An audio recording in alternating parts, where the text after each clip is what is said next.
र त्यो एसाइनमेन्ट चाहिँ युनिभर्सिटीले त्यो एसाइनमेन्ट प्रोभाइड गर्छ जो हाम्रो लर्नर्सहरूले चाहिँ त्यो हाम्रो एलएमएसबाट उहाँले चाहिँ एक्सेस पाउनुहुन्छ अनि ती एसाइनमेन्ट चाहिँ ह्यान्ड रिटन हुनुपर्छ यहाँ चाहिँ अलिकति के छ भने it might sound very orthodox kind of अहिलेको जमानामा अहिले we are talking about digital education now you talk about handwritten assignment भन्ने कुरा पनि आउनसक्छ ह्यान्ड रिटन असाइनमेन्ट स्क्यान गरेर पठाउनु स्क्यान गरेर ओके होइन there is a reason for that होइन though we are thinking of changing that because अहिले धेरै टुल्सहरू पनि आइसक्यो प्ल्यागरिजमहरूलाई चेक गर्ने उयो गर्ने होइन तर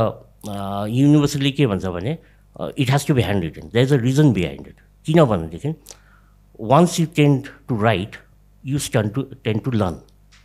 हैन भन्ने चाहिँ जुन कन्सेप्ट छ हैन त्यो कन्सेप्टले गर्दाखेरि त हाम्रो यहाँ आउनेहरू चाहिँ उहाँहरूकोमा टाइम लिमिटेड हुन्छ पढ्ने समय कम हुन्छ सो एसाइनमेन्ट गर्दाखेरि चाहिँ उहाँहरूले सिकि पनि राख्नु भएको हुन्छ क्या हैन र त्यही प्याटर्नमा हाम्रो एक्चुअली एक्जामिनेसन्सहरू पनि कन्डक्ट हुन्छ हैन सो त्यसले गर्दाखेरि चाहिँ अब त्यो एसाइनमेन्टहरू उहाँहरूले गर्ने स्क्यान गरेर त्यही एलएमएसमा अपलोड गर्ने हो होइन अन्त हाम्रो इभ्यालुएटरले इभ्यालुएट गरेर ती कमेन्ट्स सजेसन्स जे छ मार्क्सहरू ती उहाँले एलोकेट गरिदिनुहुन्छ होइन र हामी लर्नर्सहरूलाई यतिसम्म दिन्छौँ कि तपाईँहरूलाई काहीँ चित्त बुझेन भनेदेखि you can revert back to us होइन एन्ड सेइङ द्याट हुन्छ कि कति बेला इभ्यालुएसनमा मलाई चित्त बुझेन त्यो बुझेन हामी त्यो अप्सन पनि दिन्छौँ and we make sure that our evaluators are addressing those issues होइन त्यहाँबाट हाम्रो एक्जामिनेसन हुन्छ टर्म एन्ड एक्जामिनेसन भन्छ which is 70% 70% of the weightage is from term end examination but separately in both the components assignment र term एन्डमा चाहिँ separately चाहिँ pass हुनैपर्छ इट्स नट द्याट कम्बाइन गरेर इन्डिभिजुअल होइन र त्यो टर्म एन्ड एक्जामिनेसन चाहिँ हाम्रो डेजिग्नेटेड एक्जाम सेन्टरमा हुन्छ होइन जो कि युनिभर्सिटीले आइडेन्टिफाई गरेको हुन्छ होइन under the supervision of embassy होइन त्यो एक्जामिनेसनहरू कन्डक्ट हुन्छ हाम्रो एक्जामिनेसन चाहिँ ट्वाइस अ इयर हुन्छ ओके एउटा जुन र एउटा डिसेम्बर र यसको एउटा राम्रो के छ भने हाम्रो यो युनिभर्सिटीको आजसम्म beside covid time even covid टाइममा पनि बादमा त स्ट्रिमलाइन गरिहाले युनिभर्सिटीले बिसाइड कोभिड टाइम आजसम्म यो युनिभर्सिटी एस्टाब्लिस भएको 1985मा हो 87देखि अपरेसन छ उहाँको होइन आजसम्म युनिभर्सिटीले एक्जामको जुन यो जुन र डिसेम्बर छ नि यहाँबाट डिभिएट भएको छैन ओके राइट र एक्जामको रुटिन पनि तपाईँको लगभग 45 days to almost 2 months 60 days अगाडिसम्म रुटिन आइसकेको हुन्छ एक्जामको routine so that the learners or the students they can plan होइन कि आफ्नो हुन्छ नि अब काम गरिरहेको छ छुट्टी लिनुपर्ने होला कहीँबाट ट्राभल गरेर आउनुपर्ने होला होइन सो त्यो कुराहरू हुन्छ हाम्रो अहिले यहाँ नेपालमा 2टा एक्जाम सेन्टर छ एउटा काठमाडौँमा छ एउटा विराटनगरमा छ होइन सो त्यहाँ गएर एक्जाम दिने र एक्जामको क्वेसन आन्सर स्क्रिप्ट्सहरू सब युनिभर्सिटीमा इभ्यालुएट हुन्छ र त्यहाँबाट रिजल्ट उतैबाट डिक्लेयर हुन्छ र रिजल्ट डिक्लेयर हुने चाहिँ के छ भनेदेखि विदिन 90 days 45 डेजदेखि चाहिँ एक्जाम दिएको 45 डेजदेखि रिजल्ट डिक्लेयर हुनु थाल्छ विदिन 90 days रिजल्ट छ डिक्लेयर होइन अब since we are talking about examination let me add on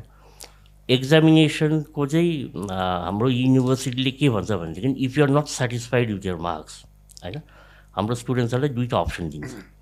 either you go for reevaluation होइन and or you can even ask for a request for a photocopy of a evaluated answer scripts okay सम्म पनि provide गर्छ there is a fee to it होइन त्यसको fee चाहिँ लिन्छ होइन so तपाईँको एक्जामिनेसनको इभ्यालुएसनमा मार्क्समा चित्त बुझेन भनेदेखि रिइभ्यालुएसनमा पनि जाँदा भयो होइन त्यसमा पनि चित्त बुझेन भनेदेखि चाहिँ you can request for a photocopy of a evaluated answer script so it is that level of transparency is that होइन अब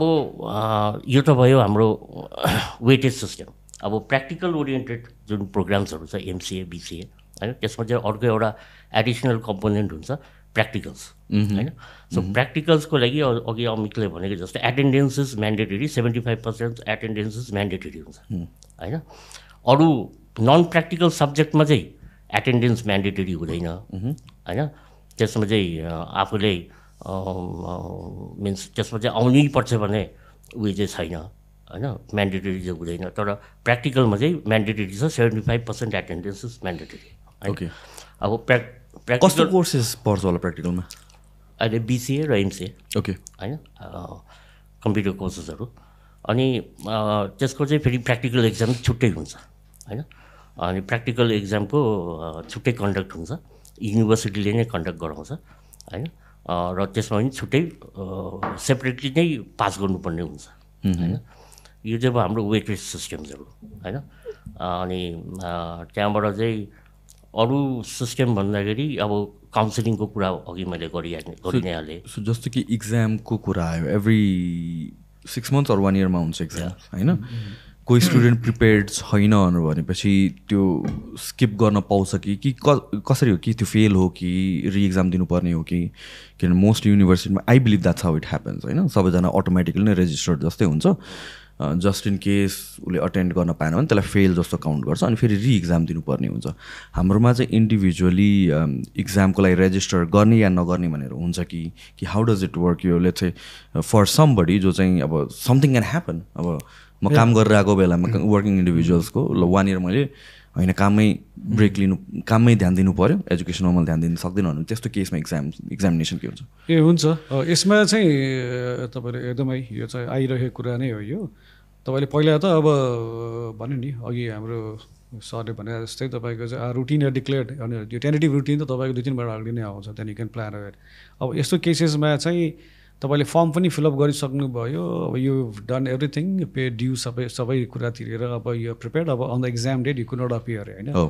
त्यसमा पास र फेल भन्दा पनि यस अफकोर्स तपाईँको चाहिँ नट अटेन्डेड भनेर आउँछ त्यो चाहिँ। So you have to reappear again. त्यो केसमा चाहिँ अफकोर्स रिअपियर, द्याट मिन्स तपाईँले फेरि अर्को सेमेस्टरको लागि कुर्नु परेन, नेक्स्ट एक्जामलाई कुर्ने हो। 6 महिनापछि एक्जाम भइ नै हाल्छ, त्यसमा गएर फेरि एक्जाम फर्म भरेर एक्जाम दिने हो यो होइन। यसमा कुनै प्रकारको तपाईँको एन्ड रिजल्ट आउने बेलामा चाहिँ यो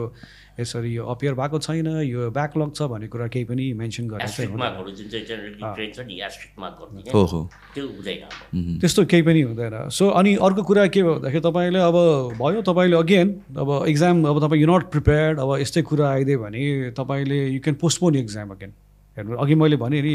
यसको राम्रो इन्ट्रेस्टिङ के छ भन्दाखेरि यसको हाम्रो ओपन युनिभर्सिटीको चाहिँ फ्लेक्सिबिलिटी नै युएसपी हो राइट। यसमा के छ भने अगेन 2 वर्षको मास्टर्स डिग्रीलाई यु क्यान एक्सटेन्ड टिल 5 yearsसम्म, द्याट इज द ब्युटी। हेर्नुहोस् भयो, अब भन्यो नि यसले केटर गर्ने भने यस्तै हो। अब यो डुअल डिग्री मल्टिडिसिप्लिनको लागि काम गर्ने व्यक्तिहरू, तपाईँको फ्रेसर जसको इमिडिएट रिक्वायरमेन्ट छ उहाँहरूलाई गर्ने गर्दाखेरि सो यस्तो खाले फ्लेक्सिबिलिटीहरू पाउनुहुन्छ। उहाँले पोस्टपोन पनि गर्नुभयो, प्लान गर्नुभयो, 6 महिनापछि एक्जाम भइ नै रहेको हुन्छ, त्यसरी गर्न पाउनुहुन्छ। उहाँको एन्ड मार्कसिटमा आएर यस्तो कुनै प्रकारको मेन्सन गरे हुँदैन जसले उहाँको चाहिँ भन्नु उसमा पछि गएर चाहिँ के ह्याम्पर गर्ने कुरा चाहिँ हुँदैन।